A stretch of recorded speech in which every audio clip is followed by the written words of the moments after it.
Have you ever found yourself, I don't know, hiding out in the bathroom stall just to get 5 minutes of peace and quiet at work? If that sounds even a little bit familiar, then this is for you. Today, we're not just talking about the problem, we are building a practical, hands-on toolkit for introverts to actually thrive in a workplace that, let's be honest, probably wasn't built for us. So let's dive in. Yeah, that feeling. It hits you right around 2 p.m. You haven't done anything physically strenuous, but you feel like you've run a marathon. It's that social battery crash. You just spent hours navigating the open plan office, dodging those quick questions, just trying to get some deep work done. And the result is this deep, bone-deep exhaustion. So why does this happen day after day? I promise you, it's not a character flaw. It's not a lack of stamina. The real reason is actually a lot simpler, and it has absolutely nothing to do with you personally.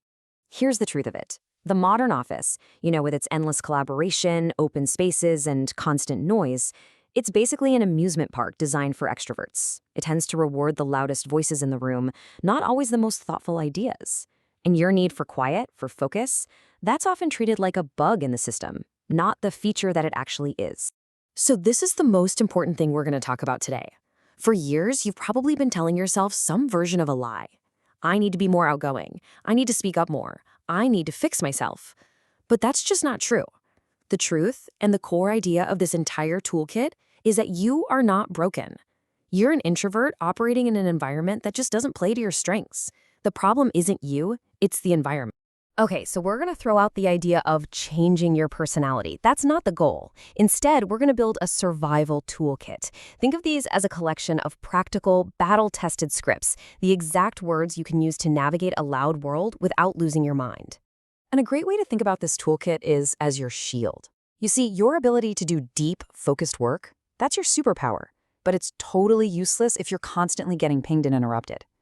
These tools are your verbal defenses, designed to protect your two most valuable resources, your time and your energy. All right, let's put that shield to use with our very first tactic. We're going to start by tackling one of the biggest energy vampires in any office, winning the battle against constant interruptions.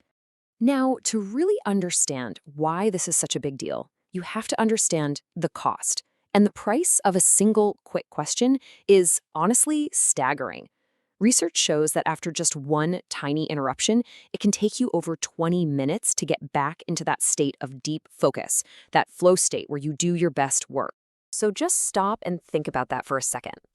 How many times a day does a coworker tap you on the shoulder or a Slack message pop up? 5 times? 10 times? Now multiply that by 20 minutes.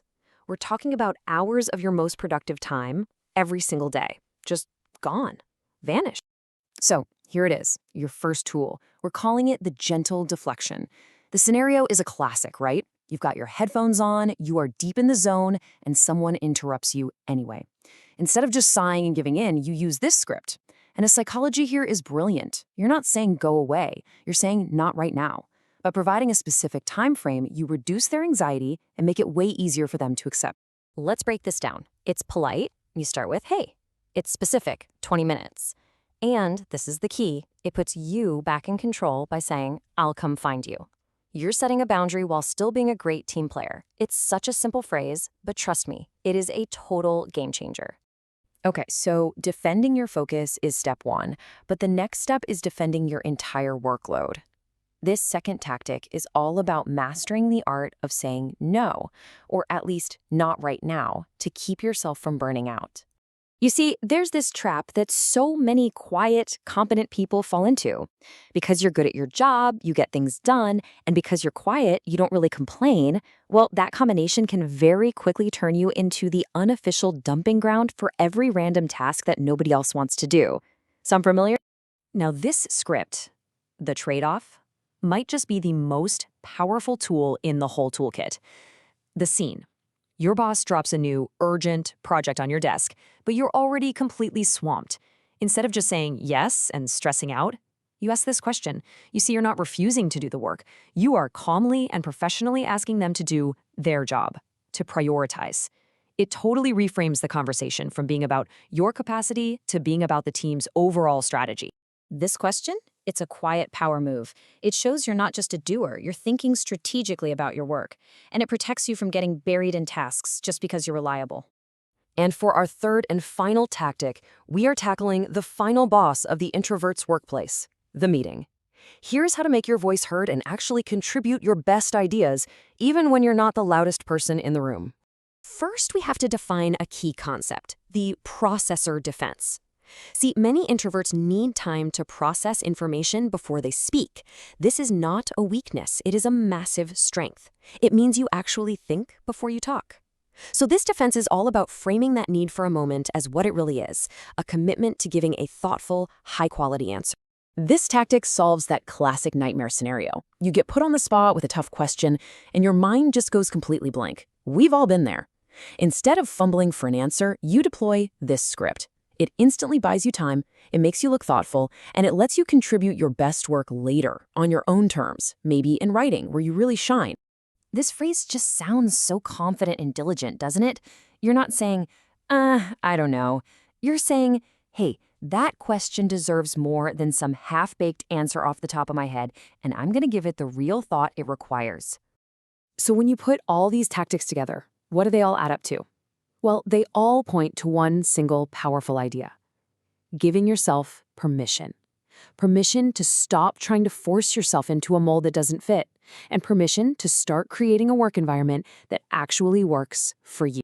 You now have the tools, and you have the permission to say no when a new task is going to push you right over the edge.